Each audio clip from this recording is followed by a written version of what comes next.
when John Lennon's microphone cut out mid-scream at Shea Stadium. 55,000 fans went deadly silent. But it wasn't a technical failure. The Beatles knew something the crowd didn't. Something that would change everything that night. August 15, 1965. The heat pressed down on New York like a blanket, soaked in sweat and anticipation. Backstage at Shea Stadium, 4 young men from Liverpool sat in a concrete room that felt more like a bunker than a dressing room. John Lennon held a telegram in his trembling hands. Paul McCartney paced. George Harrison stared at his guitar like it might bite him. Ringo Starr tapped his drumsticks against his knee in a rhythm that matched no song they'd ever played. The telegram had arrived 30 minutes before showtime. 5 words that froze their blood. "We know what you did." No signature, no return address, just those 5 words, and a promise. If the Beatles took that stage tonight, the truth would be revealed to the world. The secret they'd buried. The moment that could destroy everything they'd built. The incident from Hamburg that they swore would never surface. "Maybe it's a prank," Paul said, but his voice cracked like a teenager's. At 23, he was already one of the most famous faces on earth, but in this moment, he looked like a scared kid. "Pranks don't get delivered backstage through security," John replied. His wit, usually sharp enough to cut glass, had dulled to nothing. He crumpled the telegram, then smoothed it out again, then crumpled it, then smoothed it. But here's what made that night different from every other threat they'd faced. The band had received death threats before. Angry letters from jealous boyfriends, warnings from religious groups who thought their music was Satan's work. But this was different. This person knew. They knew about Hamburg, about the fire, about the night that almost ended the Beatles before they'd even begun. George finally spoke, his voice barely above a whisper. "How many people were there that night? In Hamburg, I mean. How many actually saw?" 7. Ringo answered immediately. "Maybe 8. They all remembered. December 1960. The Kaiserkeller Club. The smoke. The screams. The choice they made that haunted them every single day since. The choice that saved one life, but cost another. A knock at the door made them all jump. Their manager, the fictional Marcus Brennan, entered with his usual swagger, but even he looked pale. "Boys, we've got a problem. There's someone in the crowd tonight, someone who says they were in Hamburg. They're demanding to speak to you before the show. Or they'll what?" John stood up, his famous temper flaring. "Or they'll tell everyone what really happened to Klaus." The name hung in the air like poison gas. Klaus, the German boy who'd helped them when they were nobody, who died in a fire that the Beatles could have prevented, should have prevented, would have prevented if they hadn't been selfish, if they hadn't chosen their instruments over a human life. "Stop. You need to understand something about that night in Hamburg. The Beatles weren't heroes then. They were hungry kids playing for pennies in a German dive bar, sleeping in a concrete room behind a movie screen, living on pills and beer and dreams too big for their circumstances. When the fire started during their set, they had seconds to decide: save their instruments, the only things of value they owned, or help Klaus, who was trapped behind the bar. They chose their instruments. By the time they went back for Klaus, the smoke was too thick, the flames too high. They tried. God, they tried." John burned his hands, pulling at the collapsed beam. Paul nearly suffocated, going back 3 times. George and Ringo pulled them both out when the ceiling started to cave. But Klaus died, 17 years old, dead because 4 boys chose guitars over a life. The German police ruled it an accident. The club owner paid to keep it quiet. The Beatles left Hamburg with their instruments, their guilt, and a promise to never speak of it again. But secrets have a way of crawling out of their graves. 20 minutes to showtime, Marcus said. "What do you want to do?" The Beatles looked at each other. They'd played for the Queen. They'd conquered America. They'd changed music forever. But they were still those scared boys who'd made an impossible choice in a burning building. "We go on," John said finally. "We always go on." But wait, the real shock was still coming. As the Beatles walked toward the stage, through corridors lined with police officers struggling to hold back hysterical fans, Paul grabbed John's arm. "What if it's Klaus's sister? She wrote to us once, remember? Said she knew we were there that night." "We sent money," John replied. "Anonymously." "Enough to what? Bring him back?" They could hear the crowd now. 55,000 voices screaming their names. The largest concert audience in history, waiting for four boys who carried a secret that could destroy them. George stopped walking. "I can't do this. Not knowing someone out there knows. Not knowing they could stand up mid-song and tell everyone we're murderers." "We're not murderers," Ringo said, but even he didn't sound convinced. "Then what are we?" George asked. John's answer would haunt them forever. "We're the Beatles." And the Beatles always perform. They took the stage to a wall of sound that should have been deafening, but all four of them heard only silence, their own silence. The silence they'd kept for 5 years, the silence that was about to shatter. The set list that night was supposed to open with Twist and Shout, but as John approached the microphone, he saw her, third row, center, a young woman with blonde hair and blue eyes that looked exactly like Klaus's. She wasn't screaming, she wasn't crying, she was just staring, holding a sign that made John's blood freeze. The sign said, "I forgive you." What happened next changed everything about that performance. John's hand shook as he grabbed the microphone. The plan was to sing, to pretend everything was normal, to be the Beatles that everyone expected. But the words that came out weren't lyrics. "There's something," he started, and that's when the microphone cut out. Not a technical failure. Marcus had killed the sound from the mixing board, following emergency protocols they'd established for moments like this, moments when the Beatles might say something that could destroy them. But the crowd had heard those two words, "There's something," and 55,000 people fell silent, complete, absolute silence, in a stadium built for noise.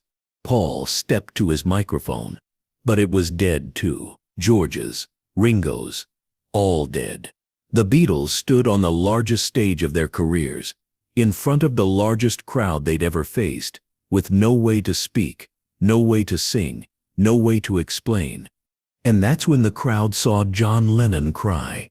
Not movie tears, not performance tears, real tears streaming down the face of the man who told the world that the Beatles were bigger than Jesus.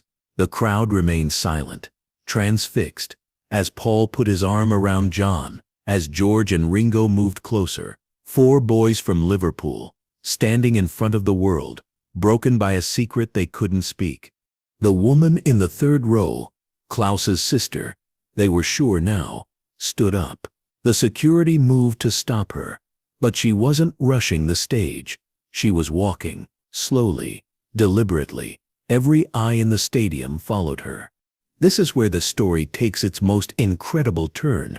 She reached the barrier at the front of the stage. A security guard named Tommy Phillips, a fictional character who'd later swear he didn't know why he did it, helped her over. She climbed onto the stage, this small German woman in a simple dress, walking toward the Beatles as 55,000 people held their breath. John backed away, but she kept coming. Paul started to speak, but no words came. George gripped his guitar like a shield. Ringo stood frozen behind his drums. She stopped 3 feet from John. The stadium was so quiet, you could hear the wind rippling the backdrop. She reached into her purse, and every security guard tensed. But what she pulled out wasn't a weapon. It was a photograph. Klaus, smiling, standing with the Beatles outside the Kaiserkeller Club, just 2 days before the fire, his arm around John's shoulders, all of them laughing at something lost to time. She held it out to John. He took it with shaking hands. And then she spoke, her voice somehow carrying across the silent stadium without a microphone. He loved you, he loved your music. He would have wanted you to play. But here's what no one in that stadium understood yet. The fire wasn't the Beatles' fault. Not really. Klaus's sister, whose name was Ingrid, had come to tell them the truth. The truth her family had discovered only months ago, when they finally received Klaus's effects from the German police. Among them a journal, his final entry, written the night of the fire. Klaus had started the fire himself. Not intentionally. He'd been trying to burn a letter from his ex-girlfriend, drunk and heartbroken behind the bar. The alcohol caught. The bar exploded in flames. By the time the Beatles saw what was happening, Klaus was already trapped. They'd tried to save him. They'd risked their lives. But sometimes, trying isn't enough. You didn't choose your instruments over my brother, Ingrid said, loud enough for the front rows to hear. You chose to live. He would have wanted that. John fell to his knees. Right there, in front of 55,000 people, John Lennon collapsed. Paul knelt beside him. George and Ringo joined them, four of the most famous people on earth, kneeling on a stage, surrounding a photograph of a boy whose death they'd carried like a cross. The crowd didn't understand what was happening, but they understood emotion. They understood pain. They understood that they were witnessing something real, something raw, something that transcended performance. Then something extraordinary occurred. A single voice from the crowd started singing. Not screaming, singing. Hey Jude, though the song wouldn't be written for 3 more years. No, they sang Love Me Do, the Beatles' first hit. Simple, pure. A love song that suddenly felt like forgiveness. One voice became 10. 10 became 100. 100 became thousands. 55,000 people singing Love Me Do to 4 broken boys on a stage. Ingrid knelt down with the Beatles. She took John's face in her hands and said something that only they could hear. Play, play for Klaus. Play for everyone who can't. Play because you lived. Marcus, watching from the sound booth, slowly turned the microphones back on. John stood first, helped up by Ingrid, then Paul, George, Ringo. They stood in a circle for a moment, these 4 boys and this German woman, connected by tragedy and redemption. Then Ingrid walked off the stage. The crowd parted for her like the Red Sea. She disappeared into the night. And the Beatles never saw her again. They tried to find her after the show, but she'd vanished, like forgiveness itself, appearing when needed most, then dissolving into memory. What happened next became the most legendary performance of the Beatles' career. John grabbed the microphone. His voice was wrecked from crying, but he spoke. This next song is for Klaus. And for anyone who's ever had to choose between impossible things. They didn't play Twist and Shout. They played In My Life, a song about remembering the dead and loving the living, a song that wouldn't be recorded for months, but somehow felt like it had always existed, waiting for this moment. But there's a detail about that performance that's never been told until now. Halfway through the song, John's microphone cut out again. This time, it was real, a genuine technical failure that should have ruined everything. But John kept singing, no amplification, just his raw voice, trying to reach 55,000 people. And then Paul's microphone died, and George's, and Ringo's entire drum kit lost power. The Beatles were performing unplugged to the largest audience in concert history. They should have been inaudible. The crowd should have erupted in disappointment, but instead something miraculous happened. The audience fell silent again, completely, perfectly silent. And in that silence, John's voice carried, not to the back rows maybe, but to enough people that they could hear the pain, the love, the guilt, the redemption. When the power came back on for the final chorus, The Beatles didn't use it. They stepped away from their microphones, moved to the front of the stage, and sang the last lines directly to the crowd. No amplification, no effects, just four voices harmonizing in the night air. In my life, I love you more. The last word hung in the air for what felt like forever. Then the stadium exploded, not with screams but with applause, real applause, the kind reserved for moments when performance becomes truth. But the most incredible part was still to come. After the show, in the same concrete dressing room where they'd received the telegram, the Beatles found another message. This one wasn't a threat, it was a package. Inside, hundreds of letters, all from people who'd been in the Kaiser Keller Club the night of the fire, all telling the same story. The Beatles had tried to save Klaus. They'd gone back into the flames multiple times. They'd nearly died trying, but the narrative they'd built in their heads, that they were cowards who chose possessions over a person, was false. Trauma had twisted their memory. Guilt had rewritten history. One letter stood out, from Tommy Moeller, a fictional bartender who'd worked with Klaus. You boys went back 3 times. I held John back when the ceiling started falling. You were heroes. Klaus was my friend, and you were heroes. Paul read another aloud. I saw you carrying your guitars out. Yes, but that was after you'd already tried everything. The guitars were the only things you could save.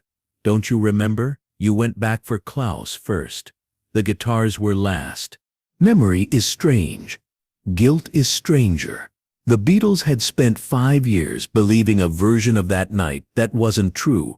They'd tortured themselves with a choice they'd never actually made. They'd chosen Klaus. They'd always chosen Klaus. They just couldn't save him. John held the letters against his chest and said something that none of them would forget. We've been haunted by ghosts that weren't even real. Now here's what this means for understanding the Beatles. That night at Shea Stadium marked a turning point, not just in their music, but in their souls.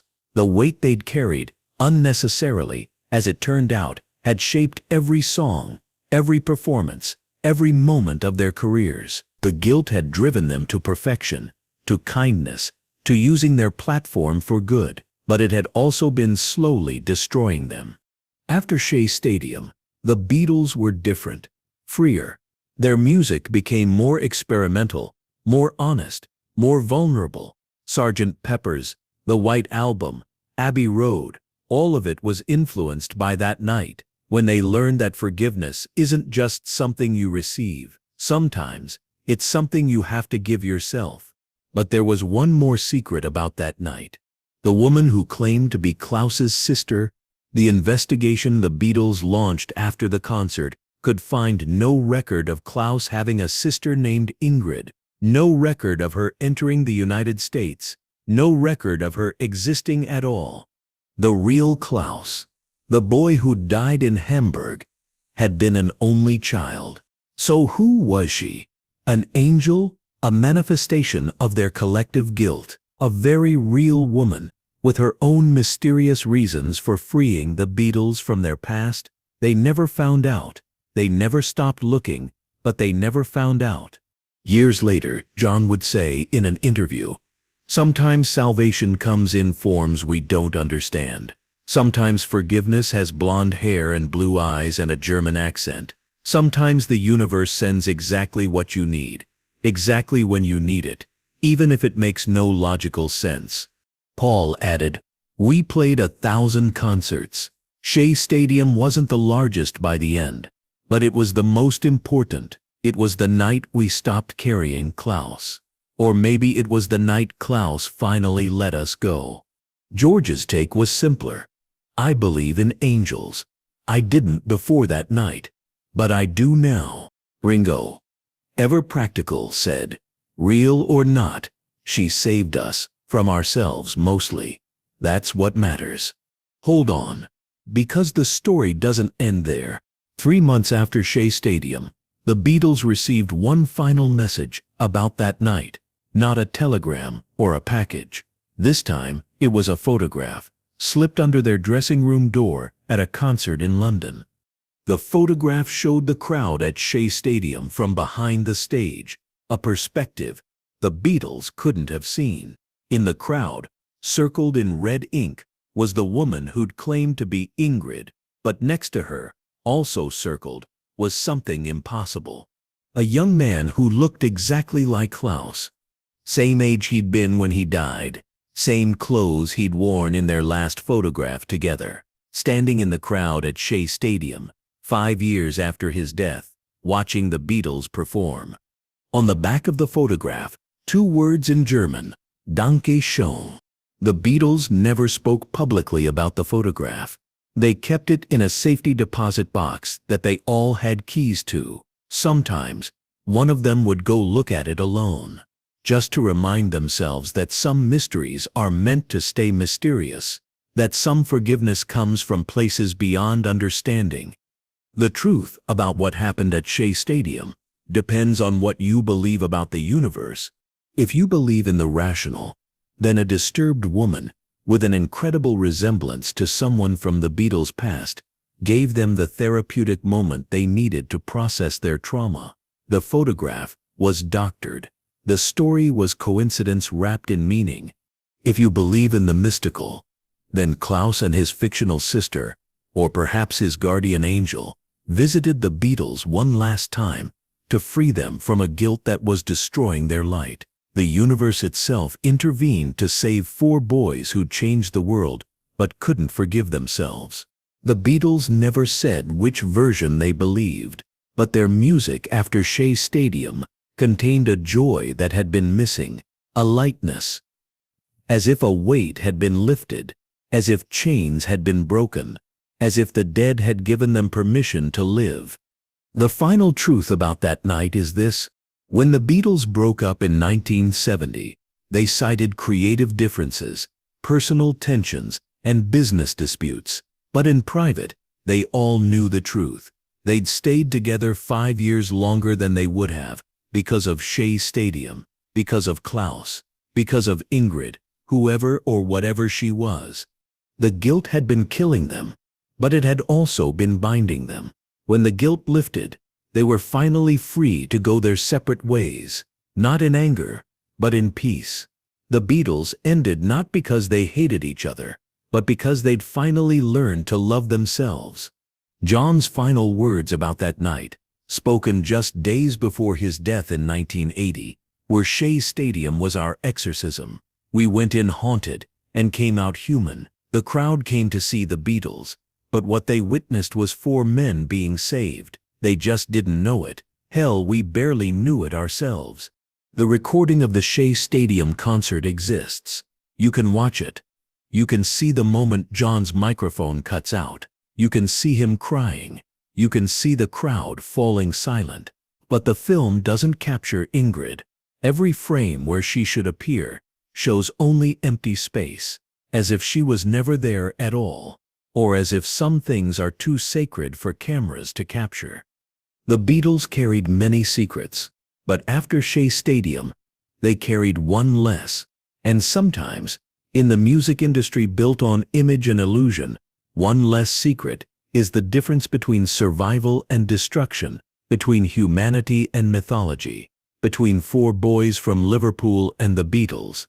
That night, in front of 55,000 witnesses who didn't fully understand what they were seeing, the Beatles were forgiven for a sin they'd never actually committed, but more importantly, they finally forgave themselves. And in that forgiveness, they found the strength to continue creating the music that would define generations. The microphone that cut out that night is now in the Rock and Roll Hall of Fame. The plaque beneath it reads, John Lennon's microphone, Shea Stadium, 1965. Sometimes silence speaks louder than sound. But those who know the real story understand what that plaque really means. Sometimes our greatest failures become our most important moments. Sometimes the dead speak through the living. Sometimes forgiveness comes from impossible places. And sometimes, just sometimes, the Beatles were more than a band. They were 4 boys who needed to be saved, and a universe that conspired to save them. The concert at Shea Stadium lasted 30 minutes. The healing it provided lasted lifetimes. And Klaus, wherever he is still listening, still loving the music, still forgiving the living for the crime of surviving. That's the truth about the night the music stopped, when silence fell on Shea Stadium, when the Beatles faced their past and found their future, when 55,000 people witnessed a resurrection they couldn't name. Some moments in music history are about the songs, but that night at Shea Stadium was about the silence between them, the silence where ghosts speak, where guilt dies, where 4 boys from Liverpool learned that they were worthy of the love the world had given them. The Beatles played 1,000 concerts, but only one of them saved their souls. Only one of them proved that sometimes the universe sends exactly what we need, even if she calls herself Ingrid, even if she doesn't exist, even if the only proof is a photograph that shows the impossible, a dead boy standing in a crowd, watching his heroes play, smiling as if to say, "You're forgiven. You were always forgiven. Now play." And they did.